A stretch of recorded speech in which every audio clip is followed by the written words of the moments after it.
et à tous. Merci d'être présent pour la soutenance de thèse de Loan Arguel. Alors, je vais commencer par présenter les membres du jury. Nous avons deux rapporteurs, Arturo Elosegui, qui est ici, professeur d'écologie à l'Université du Pays Basque à Bilbao en Espagne. Il s'intéresse à l'impact des activités humaines sur la structure et le fonctionnement des écosystèmes d'eau douce, au projet de gestion et de restauration des zones riveraines et à la conservation des espèces menacées telles que le dessement des Pyrénées. Ensuite, nous avons un deuxième rapporteur, tout au bout là-bas, Hervé Capra, qui est DER INRAE au laboratoire Riverly à Lyon. Hervé Capra, il travaille sur les relations entre les habitats et les poissons dans les cours d'eau. Il travaille sur la modélisation de la dynamique des populations et des communautés de poissons et l'analyse de leur comportement. Il utilise l'échantillonnage à grande échelle par plongée en apnée et il est spécialisé dans la télémétrie acoustique. Ensuite, nous avons une examinatrice, Véronique, à côté de moi, Véronique Gouraud, qui est ingénieure de recherche au Laboratoire national d'hydraulique et environnement d'EDF à Chatou, qui est hydroécologiste spécialisée dans les impacts des ouvrages hydroélectriques sur les écosystèmes aquatiques. Ensuite, un autre examinateur, Michael Ovidio, professeur au département de biologie, écologie et évolution à l'Université de Liège, qui est spécialiste de la dynamique des populations de poissons et de l'écologie comportementale. Il travaille sur la préservation de la biodiversité et la restauration des milieux aquatiques et il développe des outils écotechnologiques pour concilier usage humain et conservation des milieux aquatiques. Pierre-Yves Kenneth, chercheur OFB à la direction de la recherche et l'appui scientifique, chef du service conservation et gestion des espèces à enjeu à Villeneuve-de-Rivière. Il est chercheur dans le domaine de l'écologie, l'éthologie, la biologie de la conservation et la biologie évolutive. Et il est spécialiste de la conservation et de la gestion de l'ours brun. Ensuite, nous avons le directeur de thèse, Pascal Lafaille, qui est professeur à Toulouse INP au département agronomie et environnement et qui est chercheur au CRBE, qui est directeur de l'INP Agro Toulouse. Donc, il travaille sur les réponses des vertébrés aquatiques aux perturbations humaines, les conséquences socio-écologiques et écologiques du déclin des abondances et de la diversité et la gestion des milieux aquatiques. Alors moi-même, je suis Géraldine Lotte, je suis professeure à l'Université de Toulouse et je suis chercheure au CRBE. Je travaille sur l'impact des changements globaux sur la dynamique des interactions hôtes-parasites dans les milieux aquatiques. Alors, bien qu'il ne soit pas dans le jury, je voulais quand même présenter les autres encadrants de thèse qui ont bien participé. Donc, Laetitia Buisson, maître de conf à l'Université de Toulouse au CRB et chercheuse au CRBE. Mélanie Nemos et Frédéric Blanc, qui n'est pas là, du CEN Occitanie, et Philippe Baran derrière moi, qui travaille au bureau d'études EcoGEA. Voilà, j'ai oublié personne. Voilà. Ok, donc je vais vous demander, s'il vous plaît, d'éteindre vos téléphones portables pour ne pas déranger Loane. Loane, est-ce que c'est bon pour toi? Donc tu as 45 minutes pour exposer tes travaux de thèse. Merci.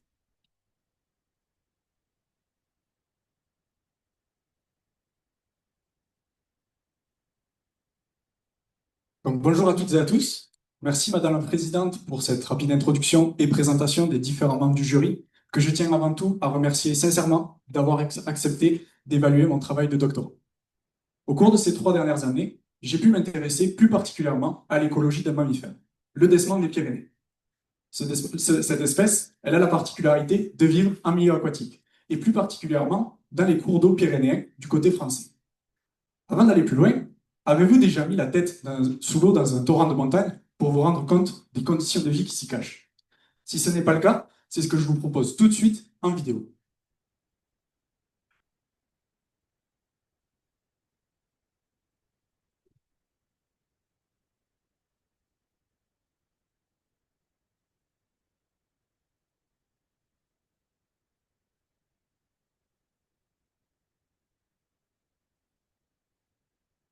Ce que j'ai souhaité mettre en avant au travers de cette vidéo, c'est avant tout le côté très contraignant qu'il existe sous l'eau. Avec la gravité et les forces de frottement qui s'exercent sur le fond et les berges du cours d'eau, les écoulements vont générer des conditions hydrauliques qui vont se traduire par des vitesses, des pressions et de la turbulence qui peut être plus ou moins localement prononcée et qui va donc être à l'origine d'une hétérogénéité spatiale. En plus de cette hétérogénéité spatiale, dans les cours d'eau, on observe une hétérogénéité temporelle. Cette hétérogénéité temporelle, on la voit ici sur deux photos prises à deux moments différents au même endroit. Et cette hétérogénéité temporelle est liée aux variabilités des régimes hydrologiques, qui est un facteur clé du bon fonctionnement des écosystèmes aquatiques. Mais malheureusement, aujourd'hui, comme un bon nombre d'écosystèmes sur Terre, les cours d'eau ne sont pas épargnés et de nombreuses menaces pèsent sur ces derniers, à savoir notamment les conséquences des changements climatiques, des aménagements urbains, routiers, ferroviaires, ou encore l'exploitation autour de la ressource en eau, avec notamment l'activité de l'hydroélectricité qui est bien implantée sur le massif pyrénéen. Et pour donner quelques chiffres, sur les 5900 km de cours d'eau que l'on a dans les Pyrénées, ce sont pas moins de 24% des linéaires qui sont affectés par cet usage. Toutes ces pressions vont avoir des conséquences sur les milieux. La première conséquence, ça va être des modifications au niveau des conditions hydrologiques et hydrauliques. Là, ça va avoir des conséquences sur la quantité d'eau qui va s'écouler dans le cours d'eau. Ensuite, la deuxième modification, c'est au niveau de la morphologie des cours d'eau, et plus particulièrement sur la granulométrie. Si ces modifications, elles agissent directement sur les habitats, elles agissent également directement et ou indirectement sur les espèces qui sont inféodées à ces habitats. Dans les Pyrénées, parmi la biodiversité aquatique que l'on peut retrouver, on a 4 espèces qui appartiennent à 4 groupes taxonomiques différents, qui utilisent le même environnement et qui sont toutes insectivores.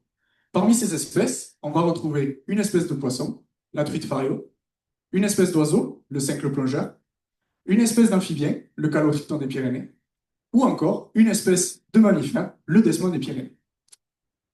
Pour assurer la conservation de ces espèces sur le moyen et le long terme, il est nécessaire de s'intéresser aux relations qui lient ces espèces avec leur habitat.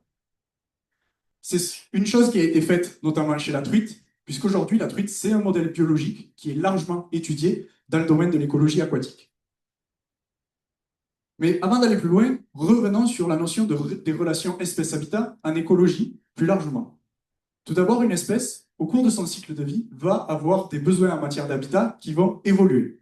Ils vont évoluer à l'échelle de son cycle de vie, comme je le disais, avec notamment quand l'espèce va passer à ses différents stades de développement. Mais ces besoins peuvent évoluer également à une échelle plus fine, à l'échelle du cycle saisonnier, voire du cycle nictéméral, lorsque l'espèce va avoir besoin de répondre à ses besoins écologiques, qui sont se nourrir, se reproduire et se reposer. Après la composante temporelle, il y a une composante spatiale à prendre en considération, et notamment dans les milieux aquatiques, où cette composante-là est organisée sous forme d'échelles emboîtées les unes dans les autres, qui reposent sur une structuration physique du système. La plus grande échelle que l'on peut observer dans le milieu aquatique, c'est la vallée. Elle est générée par sa géomorphologie, ses structures hydrographiques, et au sein de cette vallée, on va pouvoir identifier des échelles qui seront plus fines, avec notamment le tronçon de rivière, le segment, la séquence, ou encore le faciès d'écoulement. Le faciès d'écoulement, c'est une unité géomorphologique, une unité morphologique qui se caractérise par des pentes, des hauteurs d'eau ou des vitesses relativement homogènes. Et au sein de ce faciès, on va pouvoir travailler encore à plus fine échelle, avec notamment l'ambiance ou bien le micro-habitat. Après avoir pris en compte la composante temporelle et spatiale, le scientifique va pouvoir travailler sur la composante biologique. Et c'est sur cette dernière qu'il va pouvoir récupérer des données. Le scientifique, il peut faire le choix de travailler à l'échelle de la population. Il va donc étudier comment les individus interagissent entre eux et comment ils utilisent leur habitat.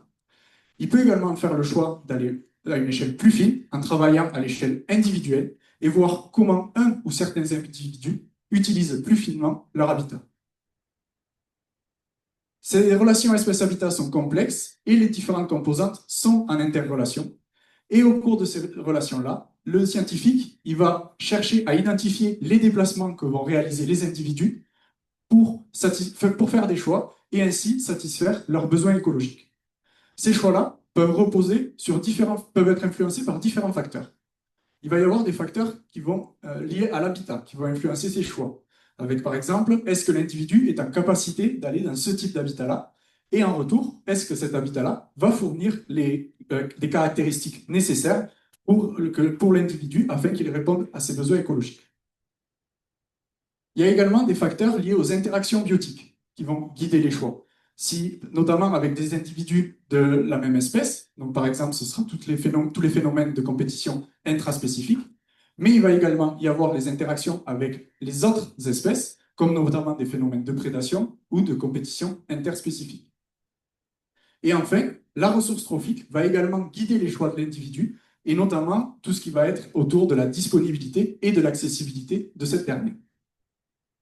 Après avoir identifié les facteurs qui influent sur ces choix d'habitat, on peut se demander comment fait-on en pratique pour mettre en évidence ces choix-là.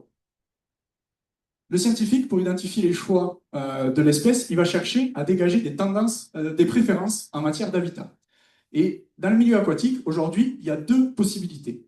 Soit le scientifique va essayer d'effectuer des dénombrements d'individus à un instant T dans un habitat précis. C'est notamment ce que l'on fait à partir des pêches électriques quand on s'intéresse aux poissons. Autour de la truite Fario, ça a été réalisé notamment à la fin des années 90, avec plusieurs études qui ont été réalisées pour dégager les préférences en matière de caractéristiques morpho-hydrauliques chez cette espèce. Et la deuxième méthode dont je n'ai pas encore parlé, c'est les suivis individuels qui se sont développés ces dernières années, avec notamment les progrès technologiques. Et chez la truite, ces suivis-là ont également été réalisés dès la fin des années 90 et ont notamment permis d'acquérir des connaissances sur les déplacements d'individus, sur leur utilisation de leur domaine vital, ou encore sur l'utilisation de l'habitat à une échelle plus fine. Mais derrière, on peut se demander réellement à quoi ça sert d'identifier toutes ces préférences. Une fois qu'on a identifié les préférences d'une espèce en matière d'habitat, on peut alors travailler sur la définition des potentialités d'accueil à l'échelle d'un tronçon de rivière. Est-ce que ce tronçon-là présente des habitats favorables ou non?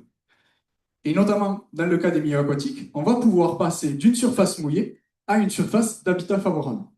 Et enfin, cette surface d'habitat favorable, on va pouvoir travailler sur la sensibilité vis-à-vis des variations et des changements de débit. Ça, c'est possible grâce aujourd'hui à des outils d'aide à la gestion qui permettent de prendre en considération les espèces et d'améliorer leur conservation. Ces outils-là sont aujourd'hui disponibles chez la truite. Ça a été possible grâce au socle de connaissances solides qui ont été acquises avec les études dont je vous ai montré précédemment. Mais rappelez-vous tout à l'heure, dans les Pyrénées, il n'y a pas que la truite. Il y a d'autres espèces. Chez ces autres espèces, les relations espèce-habitat, elles ont été étudiées. Mais malheureusement, aujourd'hui, on n'atteint pas le niveau de connaissance qui est acquis chez la truite, parce que ces espèces, elles sont moins abondantes, elles sont cryptiques, ce qui rend l'acquisition de données plus difficile. D'où cette thèse qui s'est focalisée sur une espèce, le desman des Pyrénées, afin d'améliorer la connaissance sur les relations espèce-habitat de cette espèce qui aujourd'hui présente un fort enjeu de conservation. Le desman des Pyrénées, il est présent sur seulement 4 pays à l'échelle mondiale. La France, l'Andorre, l'Espagne et le Portugal. Ici, on peut voir son aire de répartition, actuelle en orange et historique en rouge. Ce que l'on constate, c'est qu'il y a un fort déclin de son aire de répartition et surtout une fragmentation de ses populations. Ce qui a conduit aujourd'hui à considérer l'espèce en danger à l'échelle mondiale et avec des statuts de conservation défavorables sur les différentes nations. Face à ce constat, il est urgent d'agir. Et les actions de conservation doivent reposer sur une politique de conservation qui se base sur des connaissances scientifiques. Si le desman des Pyrénées il a été découvert relativement tard, en 1811, plusieurs scientifiques se sont succédés pour améliorer la connaissance sur l'espèce. Parmi eux, on peut notamment citer Eugène Truita, qui s'est intéressé sur l'anatomie de l'espèce dès la fin du XIXe siècle. Il a été suivi ensuite par plusieurs auteurs qui se sont intéressés à des aspects d'écologie plus générale. On peut notamment citer parmi eux Antoine Père ou Bernard Richard. Et à la fin des années 90, il y a eu en France un grand travail réalisé par Alain Bertrand qui s'est intéressé à la distribution de l'espèce. Et dès le début des années 2000, avec notamment la mise en place des programmes de conservation de type PNA et LIFE, Plusieurs thèses se sont succédées, et parmi elles, on y retrouve des thèses qui s'intéressent à l'habitat, notamment celle d'Anaïs Charbonnel, de Marjorie Biffy côté français, ou encore celle d'Amayur Esnaola côté espagnol. Parmi ces thèses, il y en a également une qui n'est pas affichée ici, c'est celle de François Gillet, qui s'est intéressé aux aspects de génétique. Si on revient sur ces trois thèses qui se sont intéressées à l'habitat chez Tesma, elles ont été réalisées à des échelles différentes. Rappelez-vous, en introduction, je vous ai montré les différentes échelles que l'on observait en milieu aquatique. Les thèses de Marjorie Biffy et d'Anaïs Charbonnel se sont intéressées à la relation espèce-habitat à l'échelle du tronçon, voire du segment. Et elles reposaient sur des méthodes de détection indirecte, la recherche d'indices de présence, les FESES.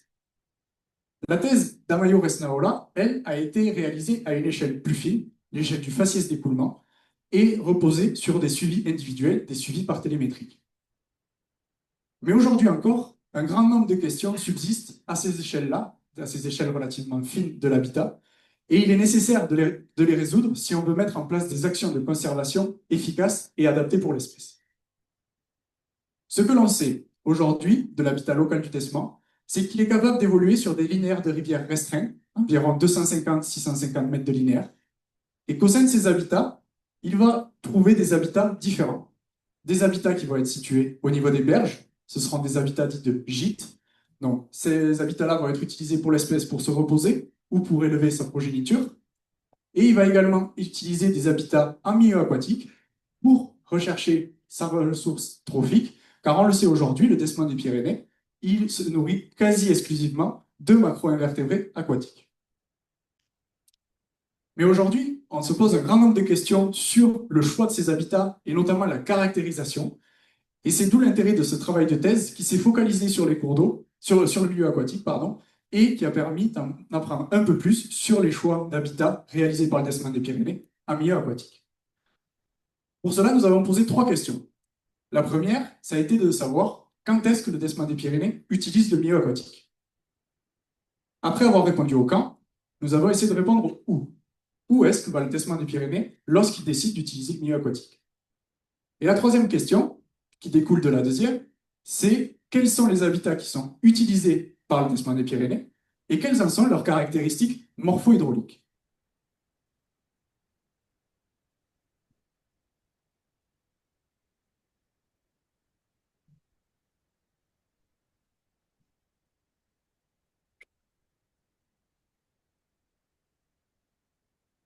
Pour répondre à ces trois questions, nous avons travaillé sur plusieurs sites à l'échelle pyrénéenne.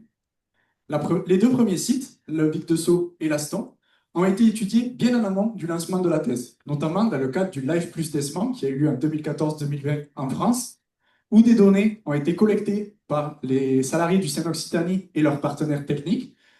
Et ces données-là ont été reprises dans le cadre de la thèse, analysées et complétées par de nouvelles données qui, là, ont été acquises durant la thèse sur trois sites d'études. Un site dans les Pyrénées-Atlantiques et deux sites en Ariège.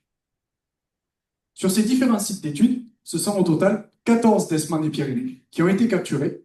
Pour les capturer, nous avons utilisé des NAS qui sont disposés dans le cours d'eau.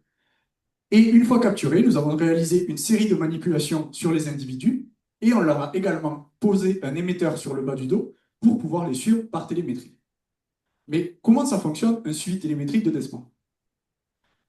Le suivi, il est réalisé en continu, 7 jours sur 7, 24 heures sur 24, et l'observateur se place à proximité immédiate du cours d'eau, sur la berge, et essaie de localiser de façon perpendiculaire le Tesman en ayant la force de signal sur son récepteur la plus élevée.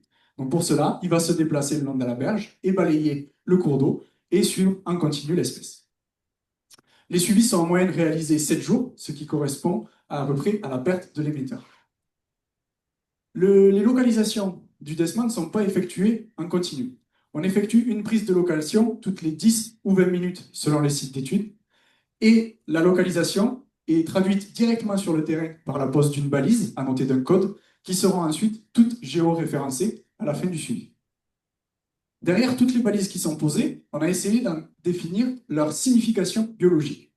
Chaque balise ne va pas donner la même information. Si on prend l'exemple d'une phase d'activité où le Tesman il parcourt un certain linéaire, il part son gîte et il parcourt ce linéaire-là, on voit qu'il y a des balises où le Tesman il n'a fait que traverser. Donc là, on aura une seule localisation au niveau de la balise que l'on aura posée. On va appeler cela de la fréquentation. Par contre, si on regarde plus en détail, on voit qu'il y a des zones où le décement, il a résidé sur certaines zones, il est resté en activité dans le cours d'eau, et là, il y a éventuellement eu la possibilité de poser plus de 2 détections sur la même zone successive. Donc, par exemple, l'individu sera resté 20, 30, 40 minutes sur la zone en activité. Cela, on va le considérer comme de l'utilisation. Et c'est cette métrique-là qui va nous intéresser par la suite. Ça, ce sont toutes les données qui ont été acquises sur les décements. Derrière, comme on s'intéresse aux relations Oui, allô? espèces, vous doutez qu'il y a eu Oui. des données sur Allô, oui, bonjour. qu'il y a eu des données sur l'habitat qui ont été collectées.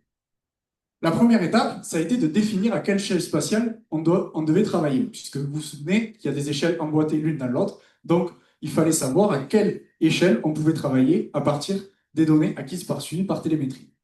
Pour cela, une expérimentation a été réalisée sur le terrain pour estimer l'erreur de localisation moyenne de l'individu. Les résultats ont montré qu'en moyenne, l'erreur s'élevait à 58 cm, pouvant atteindre des valeurs maximales de 3,4 mètres. Face à ce résultat-là, il est apparu pertinent de travailler à l'échelle du faciès d'écoulement, qui est présent des ordres de grandeur de quelques mètres. Une fois l'identification, une fois les faciès pris comme unité d'habitat, nous nous sommes dit, on va aller identifier tous les faciès d'écoulement présents sur les domaines vitaux parcourus par les individus.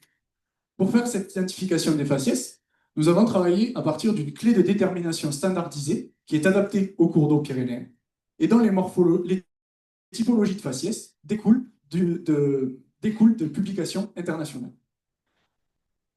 Les critères qui ont permis d'identifier les faciès reposent sur de la turbulence, sur des régularités de la pente et des caractéristiques hydrauliques, hauteur d'eau, vitesse de courant. Sur nos différents sites d'études, nous avons pu identifier 5 types de faciès d'écoulement différents, qui vont du plus ou moins turbulent, les cascades, les rapides, les escaliers, les plats et les profonds. Après avoir identifié nos faciès d'écoulement, nous nous sommes dit qu'il fallait aller plus loin dans la caractérisation morpho-hydraulique de ces faciès. Pour la caractérisation hydraulique, nous avons effectué des relevés topographiques en rivière, un certain nombre de points relativement conséquents, on peut le voir ici, par site d'étude, le nombre de points s'élève à plus de 5000.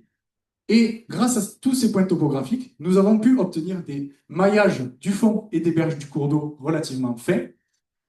Et en parallèle, sur nos sites d'études, nous avions installé des sondes de pression qui permettent d'obtenir les chroniques de débit et donc connaître les conditions et les variations de débit subies par les individus durant le suivi.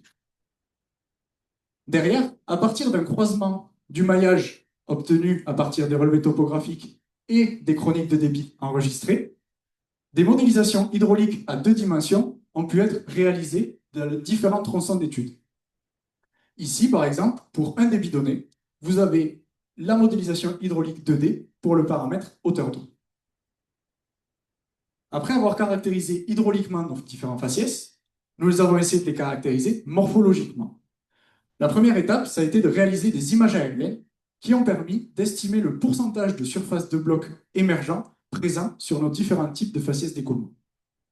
En complément, nous avons également effectué des mesures d'abri hydraulique pour en estimer leur surface dans chaque type de faciès. Pour répondre à nos différentes questions que l'on s'était posées au départ, nous avons donc réalisé un croisement des données acquises sur les décements et des données acquises sur l'habitat physique.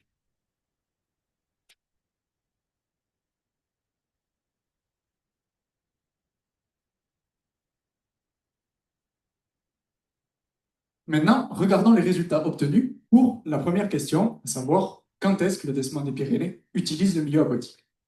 Ici, nous avons fait plusieurs hypothèses. La première, c'est qu'on sait que le décement des Pyrénées, c'est un micro-mammifère. Il a un système de digestion très rapide. Et on sait aussi qu'il se nourrit de macro-invertébrés aquatiques. Donc, face à ces 2 résultats-là, on s'attend à ce que la part d'activité liée à la recherche d'alimentation soit conséquente chez le décement et qu'il ait un besoin quotidien d'aller se nourrir. La deuxième hypothèse, ça a été de se dire, cette part d'activité-là, le décement, il va essentiellement la réaliser durant la nuit, puisqu'on sait qu'aujourd'hui, le décement des Pyrénées, c'est un mammifère essentiellement nocturne.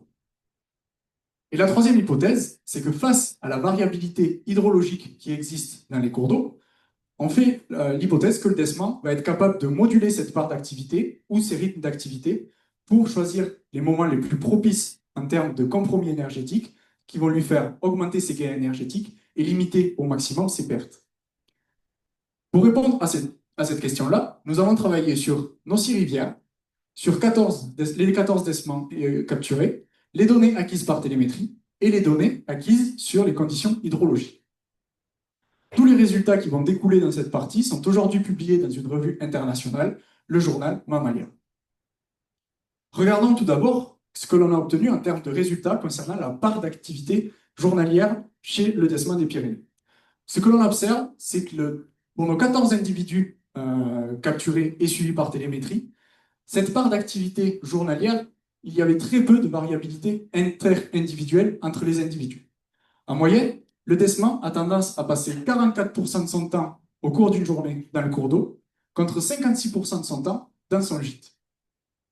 Derrière, si on regarde un peu plus en détail ce graphique, on voit que même si la variabilité interindividuelle est peu marquée, il peut y avoir de la variabilité intra-individuelle.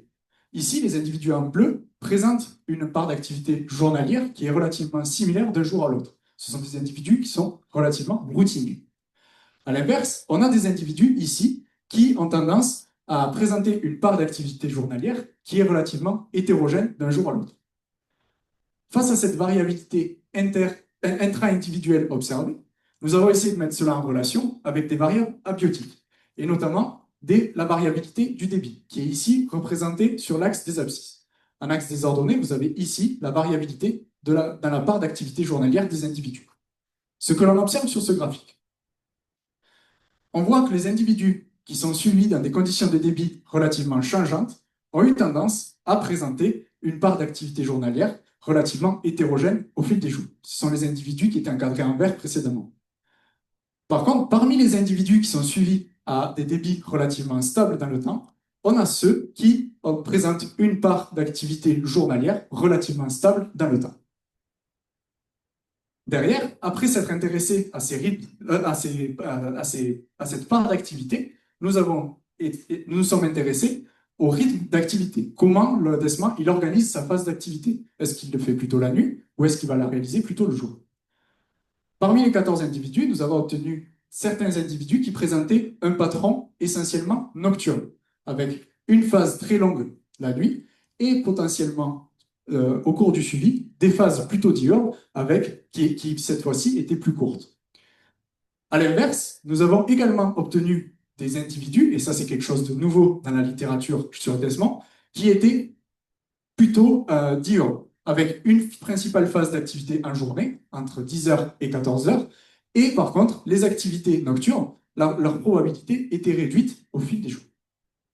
Ici, ce sont les deux patrons les plus extrêmes que je vous ai présentés. Bien évidemment, on avait des individus qui présentaient des patrons similaires à ces deux-là. Face à cette variabilité dans les rythmes d'activité, nous avons également mis cela en relation avec les variables abiotiques. Pour ce faire, une analyse en composantes principales a été réalisée sur la base des caractéristiques des phases d'activité, à savoir, par exemple, la durée de la phase d'activité, la distance parcourue, que ce soit le jour ou la nuit, ou encore la longueur du domaine vital. Derrière, nous avons projeté nos 14 individus sur le plan factoriel et nous avons essayé d'identifier les variables qui permettaient de dégager des groupes d'individus et expliquer cette variabilité dans les rythmes d'activité. Ce qui ressort, ce sont deux variables, la saison et les conditions hydrologiques. Ici, on a un premier groupe d'individus qui ont été suivis en début d'été à des conditions de débit relativement proches du module. Ces individus-là avaient tendance à présenter une longueur de domaine vital relativement grande et à présenter un comportement plutôt nocturne. Ici, on a un deuxième groupe d'individus, ce sont ceux qui sont suivis à l'automne, au moment de périodes de débit très réduite, en période d'étiage, et ces individus-là avaient tendance à présenter un domaine vital relativement restreint, à avoir soit un comportement plutôt nocturne ou un comportement plutôt diurne. Et c'est dans ce groupe-là que tous nos individus diurnes ont été suivis. Et entre ces deux patrons-là, nous avons un troisième groupe, ce sont ceux qui sont suivis au printemps et dans des conditions de débit très soutenues. Et là, le patron ce sont des patrons d'activité intermédiaires entre les deux groupes évoqués précédemment. Qu'est-ce qu'on doit retenir de cette partie? Tout d'abord, c'est que notre hypothèse 1, où on est supposé que la part d'activité serait relativement conséquente chez le décement, elle est validée. Et on l'observe notamment avec cette absence de variabilité interindividuelle. Rappelez-vous, c'est 44% au cours d'une journée de son temps qui va passer dans le cours d'eau. La deuxième hypothèse, elle, est en partie réfutée, puisque on a observé en effet des individus qui présentaient ce patron d'activité, essentiellement nocturne, mais on a eu également des individus plutôt diurnes. Et ça s'est traduit par de la variabilité interindividu. Et enfin, la troisième hypothèse est en partie validée également, puisque nous avons pu observer que concernant la part d'activité, il y avait de la variabilité intra-individuelle et des variabilités interindividuelles au niveau des rythmes d'activité, laissant penser que le décement est en capacité de s'adapter aux conditions du milieu.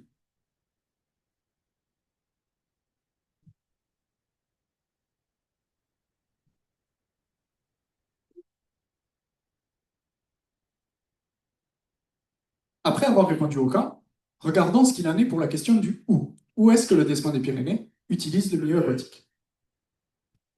La première hypothèse que nous avons faite pour cette partie-là, c'est que le décement des Pyrénées, c'est un mammifère, donc il a la capacité de mémoriser ses déplacements, de connaître son environnement à la perfection. Plusieurs études réalisées en captivité l'ont montré, et aujourd'hui on sait que le décement, il connaît parfaitement son environnement.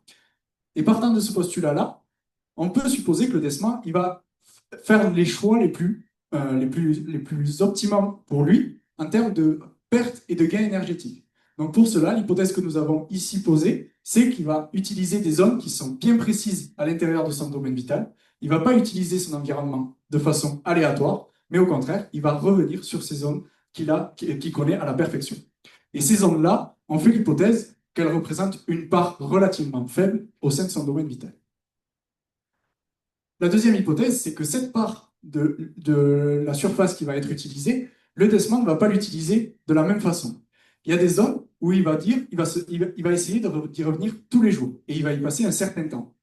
Mais on fait également l'hypothèse qu'il y a peut-être des zones où le décement, il va y venir plus occasionnellement et y passer également un certain temps. Pour répondre à cette question-là, nous avons travaillé sur nos 6 rivières, sur 13 des 14 décements capturés, sur des données acquises par télémétrie et des données acquises par sectorisation. La première étape au cours de cet axe de recherche, ça a été de définir des métriques décrivant l'utilisation de l'espace. La première métrique, ça a été la fréquence d'utilisation, qui permet de répondre à la question, est-ce que le décement utilise souvent ce type de faciès d'écoulement? La deuxième métrique, c'est l'intensité d'utilisation, qui permet, elle, de répondre, est-ce que l'individu utilise longtemps ce type de faciès d'écoulement? Ces deux métriques ont ainsi permis d'obtenir des cartographies sur les 13 décements suivis. Ici, vous avez l'exemple de deux cartographies pour un individu. Et qu'est-ce qui ressort de général sur ces différentes cartographies? C'est que le décement, il a en moyenne tendance à délaisser 42% des surfaces présentes dans son domaine vital. Par contre, il y a des zones, dans les 58% restants, qui vont être très souvent utilisées, avec une forte fréquence d'utilisation. Et ces zones-là vont être également sur ces zones-là, le décement va y passer également un certain temps, avec une intensité d'utilisation importante. Mais on a aussi des zones où le décement, il va y passer un temps, il va venir les utiliser moins souvent, il va y venir plus occasionnellement. Mais sur ces zones-là, quand il fait le choix de les utiliser, il va également y passer un certain temps. Qu'est-ce qu'il faut retenir de cette partie? C'est que notre hypothèse 1, elle est en partie validée, puisqu'on a vu que le décement n'utilisait pas la totalité de son domaine vital et qu'il y avait bien des zones sur lesquelles il revenait soit souvent, soit un peu moins, mais sur ces zones-là, il y passait un certain temps. Donc ça montre bien que le décement, il fait des choix et il existe un patron d'utilisation de l'espace chez cette espèce. La deuxième hypothèse, c'est également validé puisqu'on a vu qu'il y avait des différences en matière de fréquence et d'intensité d'utilisation chez les individus. Plusieurs facteurs peuvent influencer ces choix d'utilisation. Le premier, ça va être des phénomènes de mémorisation, d'apprentissage avec ses prédécesseurs. L'individu a appris à aller sur ces zones-là, donc il va continuer à y retourner au cours de son cycle de vie. Le deuxième facteur, c'est la ressource trophique. La ressource trophique, on sait qu'elle est différente entre les différents habitats et que certains habitats vont être va abriter une ressource trophique plus abondante et plus diversifiée, ce qui va peut-être conditionner les choix de l'espèce. Ou alors, ça peut reposer sur des caractéristiques de l'habitat, et notamment des conditions morpho-hydrauliques. Et c'est ce qui nous a intéressés pour la troisième partie.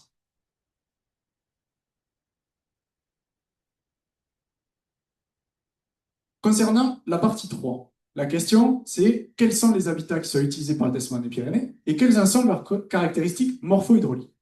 Nous avons fait également deux hypothèses. La première, c'est le, le déversement, quand il sort, il va aller chercher de la ressource trophique. Et on a vu dans la partie 1 que cette part liée à la ressource trophique, elle est relativement conséquente. Donc le déversement, il a tout intérêt à aller utiliser des habitats qui présentent des conditions hydrauliques diversifiées pour augmenter ses chances de trouver de la ressource trophique, et également des habitats qui présentent une certaine granulométrie, puisque en cas de crue éventuelle, les invertébrés vont pouvoir se réfugier sous ces habitats-là et seront toujours présents.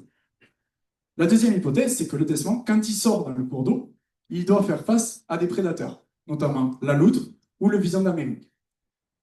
Pour éviter les prédateurs, le déversement a tout intérêt d'utiliser des habitats qui présentent une certaine granulométrie pour pouvoir s'y réfugier et ainsi éviter la prédation. Partant de ces deux hypothèses-là, on suppose que les individus ont eu tendance à utiliser ce type d'habitat-là, donc des cascades, des rapides ou des escaliers. Pour répondre à cette question, nous avons dans un premier temps travaillé à l'échelle du type du faciès d'écoulement, sur nos 6 rivières, sur les 13 des 14 décements capturés, sur des données acquises par télémétrie et des données acquises lors de la sectorisation des faciès d'écoulement. Si on reprend nos 5 types de faciès, en termes de fréquence d'utilisation, il apparaît que le déversement a tendance à utiliser plus souvent les cascades et les escaliers que les rapides et les plats et les profonds, où là, on observait une certaine variabilité interindividuelle. En matière d'intensité d'utilisation, les résultats sont similaires. On voit que le déversement, il a eu tendance à passer plus de temps sur les cascades, sur les escaliers, que sur les rapides, les plats ou les profonds qui étaient utilisés, mais lorsqu'ils étaient utilisés, le déversement y passait très peu de temps. Face à ces résultats, on peut se demander, est-ce que le déversement des Pyrénées, il n'utiliserait pas finalement les faciès qui sont les plus disponibles, les cascades et les escaliers? Pour répondre à cette question, nous avons effectué des indices de sélection. Qu'est-ce qui ressort de cela? C'est que les cascades sont en général sélectionnées positivement par les individus, ce qui n'est pas le cas pour les escaliers. On voit qu'il y a de la variabilité, parce qu'en fait, les escaliers sont relativement abondants dans le milieu. Donc, si on fait notre ratio utilisé sur disponible, on arrive à un indice de sélectivité qui est neutre. La sélectivité est également neutre pour les rapides. Et pour les plats et les profonds, on observe un évitement pour la majorité des individus, hormis un ou deux. Derrière, on s'est dit, est-ce que les cascades sont toutes utilisées? Ou est-ce qu'au contraire, le déversement va faire des choix plus fins en matière d'habitat? C'est ce que l'on observe ici avec ces graphiques-là, qui ont été réalisés pour chaque type de faciès et qui montrent le pourcentage d'unités utilisées versus non utilisées. Et on voit que même pour les cascades, il utilise la majorité, 61%, mais il y en a quand même 39% qui ne sont pas utilisés. Partant de ces résultats-là, nous nous sommes dit qu'il faut aller plus loin. On ne peut pas se limiter à une simple dénomination de faciès et il faut caractériser morpho-hydrauliquement les différents types de faciès. Pour cela, nous avons travaillé cette fois-ci sur 3 rivières, sur 7 des 14 déciments capturés, sur des données acquises par télémétrie et les données issues des modélisations hydrauliques à 2 dimensions. Première chose que nous avons faite, c'est une analyse en composantes principales sur la base des caractéristiques morpho-hydrauliques des différents faciès d'écoulement. Donc, avec par exemple des caractéristiques de morphologie, pourcentage de blocs émergents, pente bathymétrique, ou des caractéristiques hydrauliques, hauteur d'eau, vitesse de courant. Derrière, nous avons projeté nos différents faciès d'écoulement sur le plan factoriel, et on retrouve bien notre gradient de faciès, les cascades, les rapides, les escaliers, les plats et les profonds. Si on s'attarde un petit peu sur ce graphique, on voit également que pour un type de faciès, il y a une certaine variabilité, et notamment au niveau des cascades. Ces cascades-là ne présentent pas les mêmes caractéristiques morpho-hydrauliques que celles-ci. Et là, on s'est posé la question, est-ce que le déversement, il a tendance à utiliser plutôt celle-ci ou plutôt celle-là? Pour répondre à cette question, nous avons repris notre axe 1 de l'ACP et nous l'avons croisé avec la donnée utilisée, non utilisée en matière d'habitat pour les 7 individus. Ce que l'on observe, c'est que les décements, ils ont tendance à utiliser les habitats qui sont caractérisés par une pente relativement importante et une certaine blocométrie. Et à l'inverse, à éviter les habitats qui sont caractérisés par des faibles pentes et une faible granulométrie. Derrière, on a essayé d'aller plus loin en matière de préférences et des tendances générales sur l'espèce en regardant cela variable par variable. Tout d'abord, en termes de pente bathymétrique, le DESMAN a tendance à sélectionner des habitats qui présentent une pente comprise entre 0 et 20%. Pour les recouvrements en bloc, le DESMAN a tendance à utiliser des habitats et à sélectionner positivement ces derniers, ceux qui sont compris entre 10 et 20% de blocs. Par contre, quand les habitats sont trop pauvres en bloc, le DESMAN a tendance à les éviter. Et en termes de préférence hydraulique, on a pu voir que le DESMAN sélectionnait positivement des habitats présentant entre 10 et 20 cm de hauteur d'eau. Quand c'est trop profond, il les évite. Et en termes de vitesse de courant, il a tendance à sélectionner positivement des habitats compris entre 20 et 40 cm de hauteur d'eau en moyenne. Qu'est-ce qu'on doit retenir de cette partie? C'est tout d'abord le DESMAN, dans ses choix d'habitat, il va utiliser préférentiellement les cascades et les escaliers, avec une sélection positive pour les cascades. Mais derrière, il faut aller plus loin dans la caractérisation morpho-hydraulique et travailler sur ces caractéristiques-là, puisqu'on a vu qu'il y avait de la variabilité intrafaciès dans les choix d'utilisation.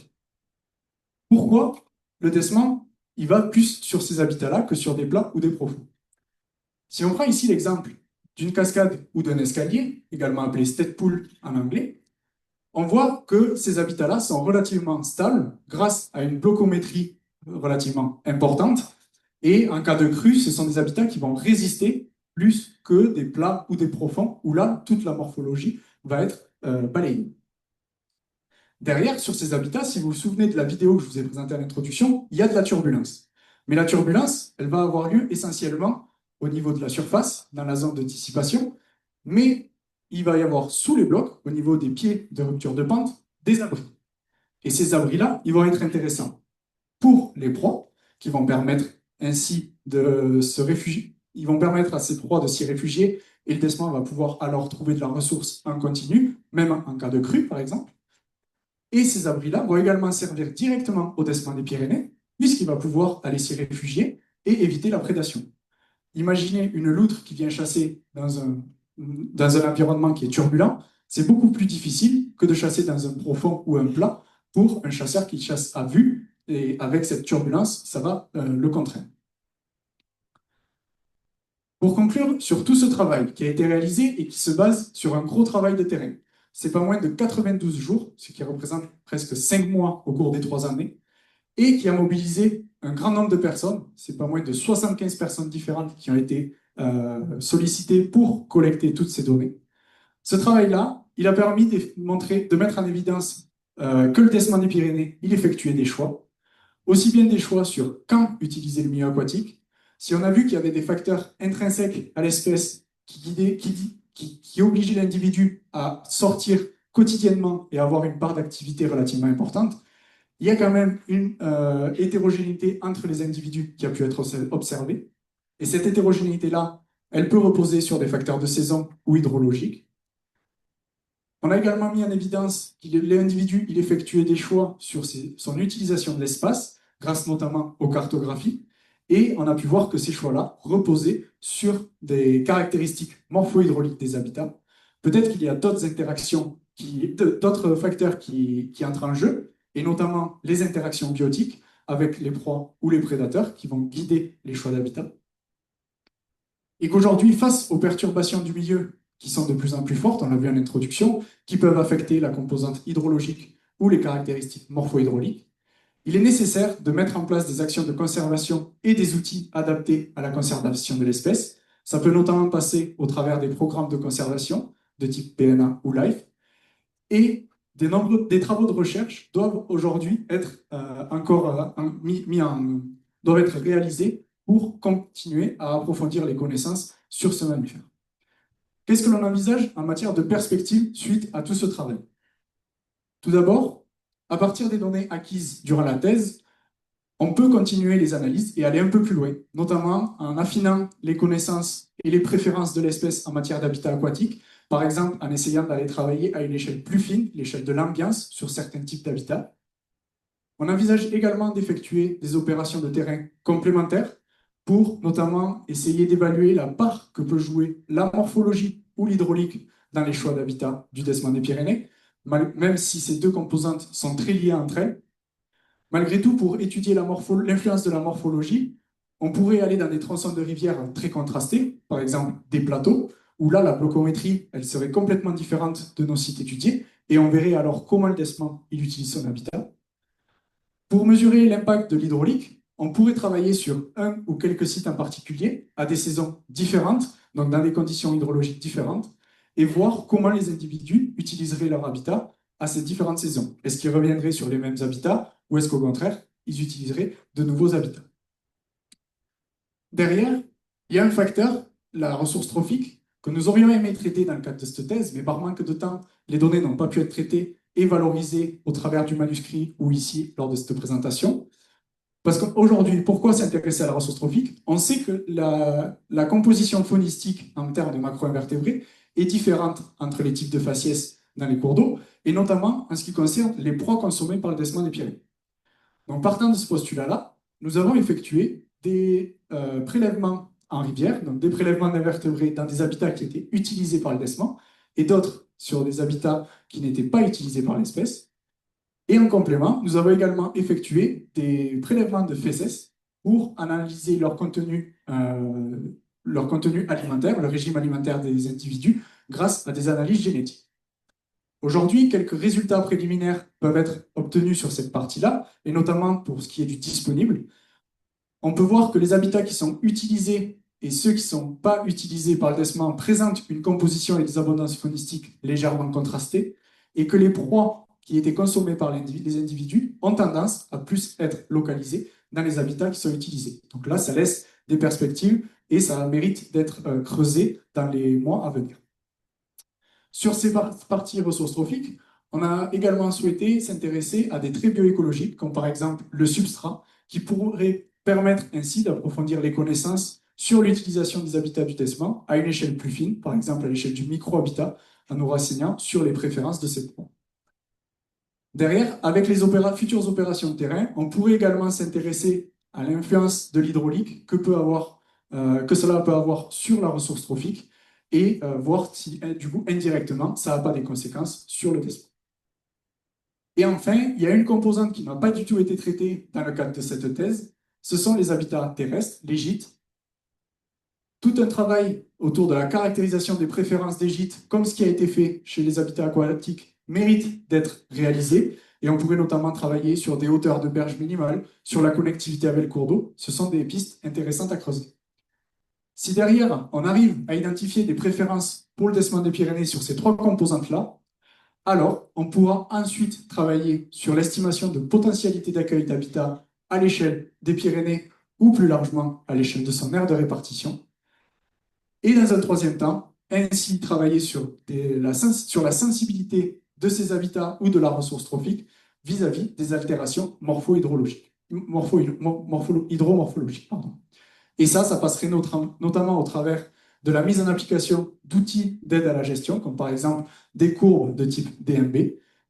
Mais tout ça aujourd'hui, ce n'est pas aujourd'hui possible de les obtenir. Il reste tout un travail autour des préférences et ça nécessite plusieurs études pour y arriver.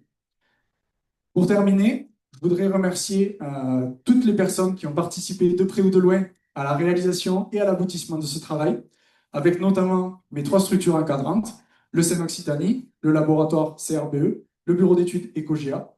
Une mention spéciale pour mes 50 encadrants, Pascal, Laetitia, Mélanie, Frédéric et Philippe. Je remercie les financeurs, l'OFB, l'Adréal Occitanie et la CIFRE, sans qui tout cela n'aurait pas été possible. Je n'oublie pas tous les partenaires techniques qui ont participé aux différentes sessions de terrain. On l'a vu, ça a mobilisé un grand nombre de personnes. Tous les stagiaires, les services civiques, les nombreux bénévoles qui sont venus passer les nuits sur le terrain pour suivre les individus. Et je tiens également à remercier tous mes amis et ma famille qui sont aujourd'hui venus en nombre et qui m'ont soutenu au cours de ces 3 années. Merci à toutes et à tous.